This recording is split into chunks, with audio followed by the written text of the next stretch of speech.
মৃত্যু সামনে রেখে দিয়েছে। আমাদেরকে আল্লাহ হায়াত দিয়া পরীক্ষা করতেছে। আল্লাহ তাআলা বলেন, আল্লাযী খালাকাল মাউতা ওয়াল হায়াতা লিয়াবলুয়াকুম আইয়ুকুম আহসানু আমালা। আমি আল্লাহ বান্দার জন্য মৃত্যু সৃষ্টি করেছি, মৃত্যু মরণ সৃষ্টি করেছি। আল্লাহ তাআলা বলেন আবার হায়াত সৃষ্টি করেছি। আল্লাহ বলে, বান্দা তুমি কি জানো আমি মওত এবং হায়াতের খেলা কেন খেলেছি রে বান্দা, তুমি কি জানো? আল্লাহ তাআলা বলে, শুধু তোমাকে পরীক্ষা করার জন্য এই দুনিয়াতে তুমি যতদিন হায়াত পাইছো, মরণটা আমি আল্লাহ তোমার সামনে রেখে দিয়েছি। হায়াত দিয়ে আমি তোমাকে পরীক্ষা করতেছি। ও বান্দা, হায়াত পাওয়ার পর আহসানু আমালা, তুমি ভালো আমলটা করো কিনা এটা পরীক্ষার জন্য দুনিয়াতে তোমারে প্রেরণ করেছি, দুনিয়াতে তোমাকে পাঠাইছি।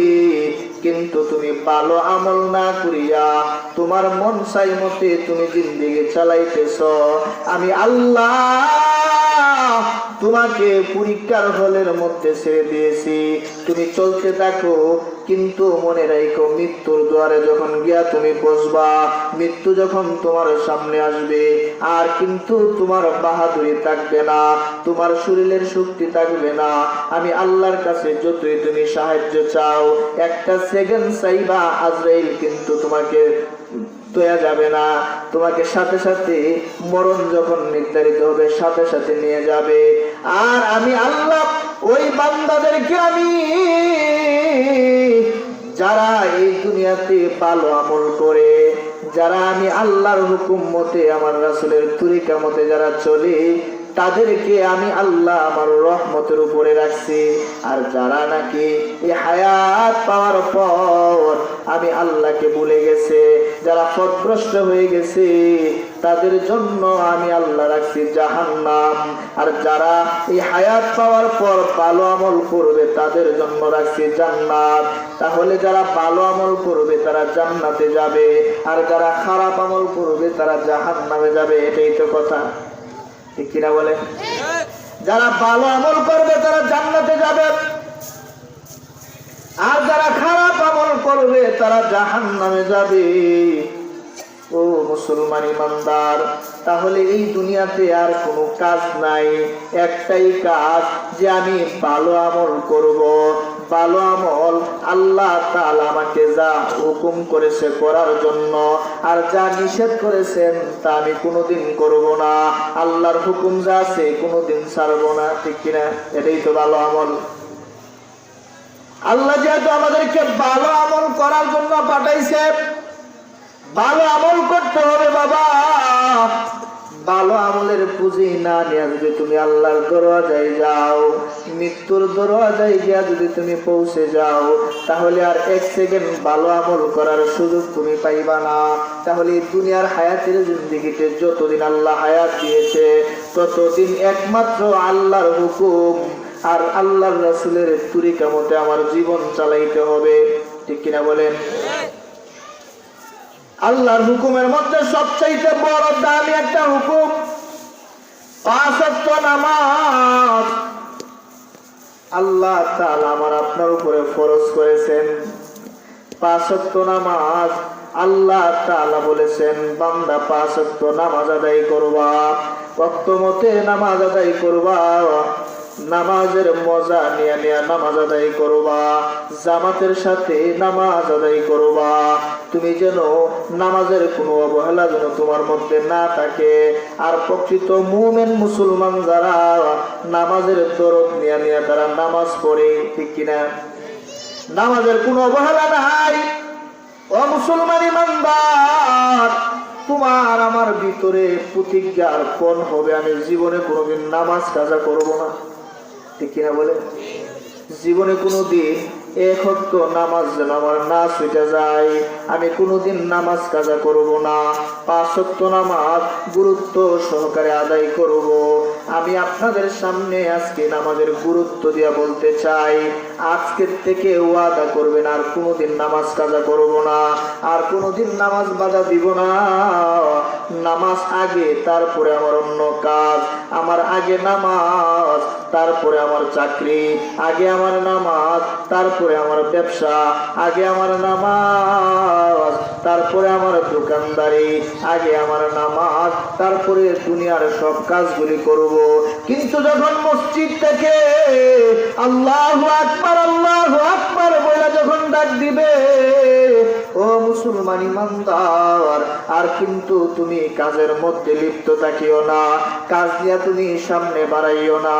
কারণ আল্লাহর হুকুমের জন্য আল্লাহর পক্ষ থেকে যদি তোমাকে ডাক দেয়, এর চাইতে দামি সংবাদ, দামি খবর আর হইতে পারে না।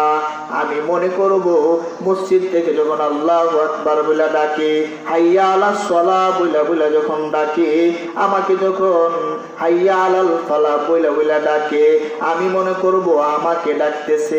ঠিক কিনা বলে? আমার ভিতরে থাকবে আমি মুসলমান, আমাকে মসজিদ থেকে ডাকতেছে। আমরা তো মনে করি আমার বুড়া চাচারে ডাকতেছে নামাজে যাবে, ইমাম সাহেব হুজুর আজান দিতেছে, মুয়াজ্জিন হুজুর আজান দিতেছে, মুরব্বিদেরকে ডাকতেছে। যুবকরা আজানের সময় মোবাইলটা কানে লাগায় লাগায় হাতে কেয়ারই করে না। ঠিক কিনা বলে?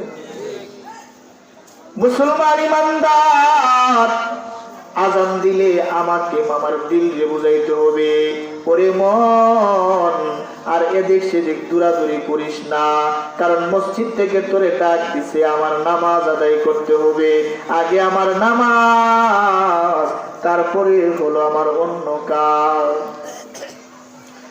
আবু আম্মার নামে এক লোক মসজিদে বাজারে গেছে রাজমিস্ত্রি আনার জন্য। বাজারে গিয়া তালাশ করে বাজারে রাজমিস্ত্রি আসেনি। কই যে দেখো বাজারের কোনার মধ্যে বৈশা বৈশা একটা লোক কুরআন তেলাওয়াত করে। সুবহানাল্লাহ কইতেন না?